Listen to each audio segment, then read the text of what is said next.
In this video, I'm sharing 7 piano tips that are a game changer for piano beginners, making you improve with just small adjustments.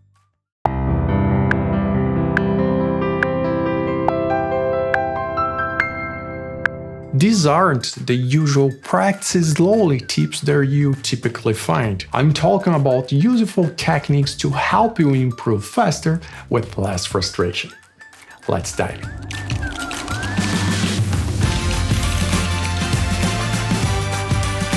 Every time you play something, for example, fill,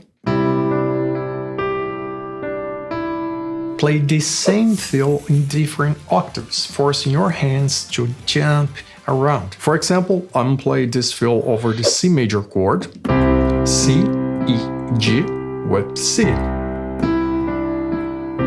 So I can play like a one time over here and then move.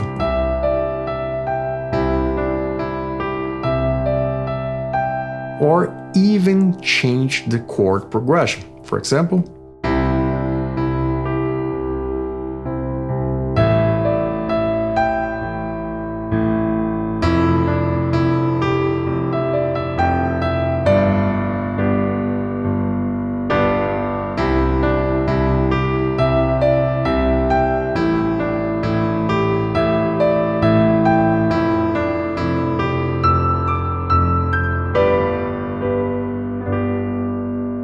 this will give you extra skill to play songs different every time.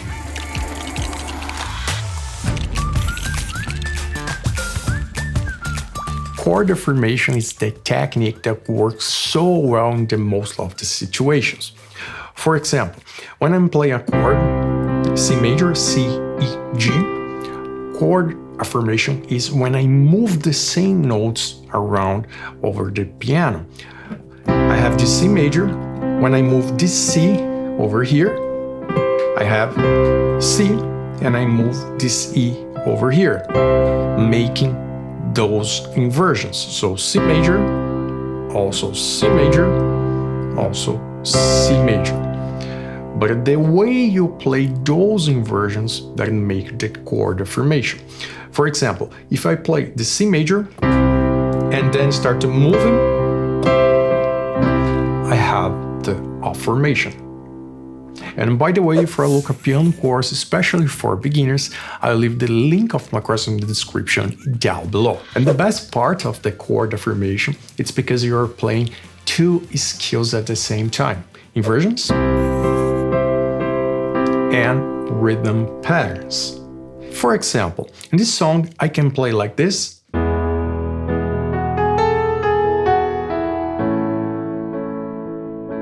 or I can make the same chord, which is an A major, with chord affirmation. It would sound like this.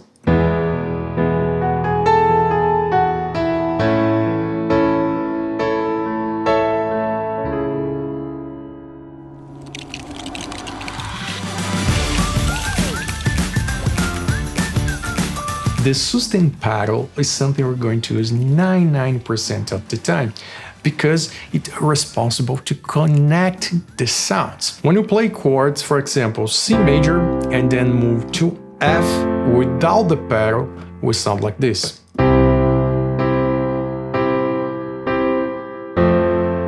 Now, with the pedal,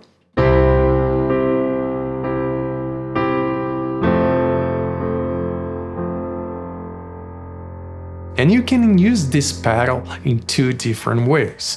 First, chord to chord or phrase to phrase. For example, one chord to the next chord, or phrase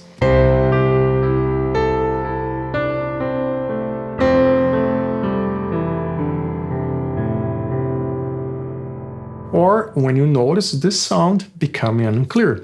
For example, like this.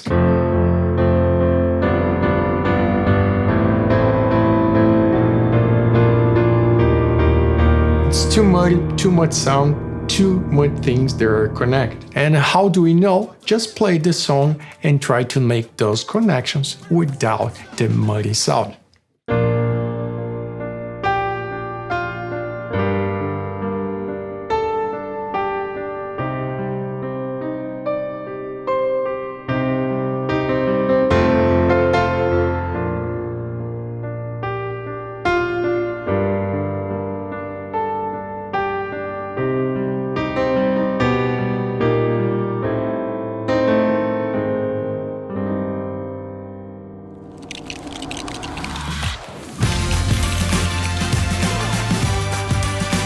If you're trying to improve your technique, especially to play fast and clean, the metronome is the key to help you with this task. For example, let's say you want to build a technique to play arpeggios really fast.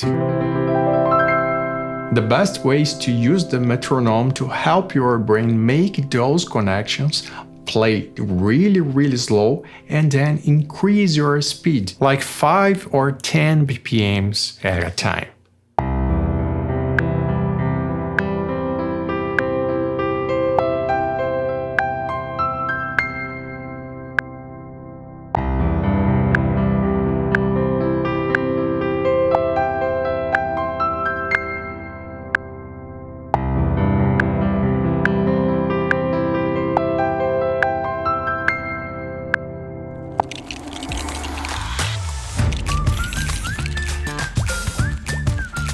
One thing that I noticed over these 30 years of playing, sometimes you have to give yourself a room to make mistakes. What I mean by that? For example, let's say I'm playing this song.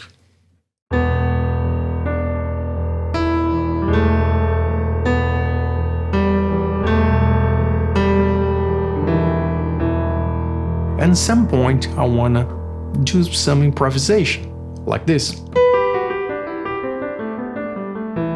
And I'm not concerned about this sound 100% correct. I'm just trying to do something and then you make some corrections. Again.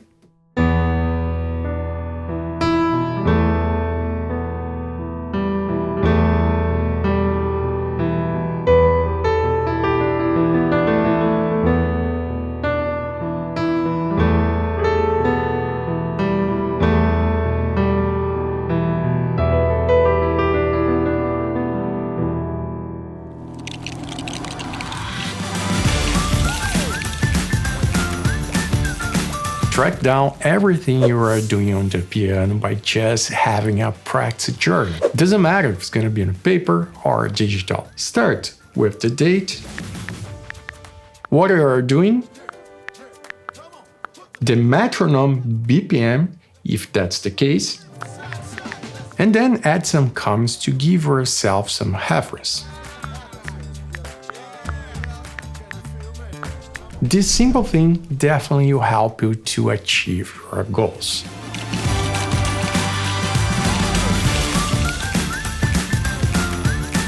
Without consistency, all your progresses will fall apart. I know you already know that, but the real message here is to make the consistency fit into your daily routine, not the other way around. And the best way to do that is to start really small, like 1 or 2 times per week with sessions with 15 or 20 minutes. And after a while, add more time, more days, and so on. And the real reason I'm telling you this, after the fresh start, it's completely normal your motivation go down.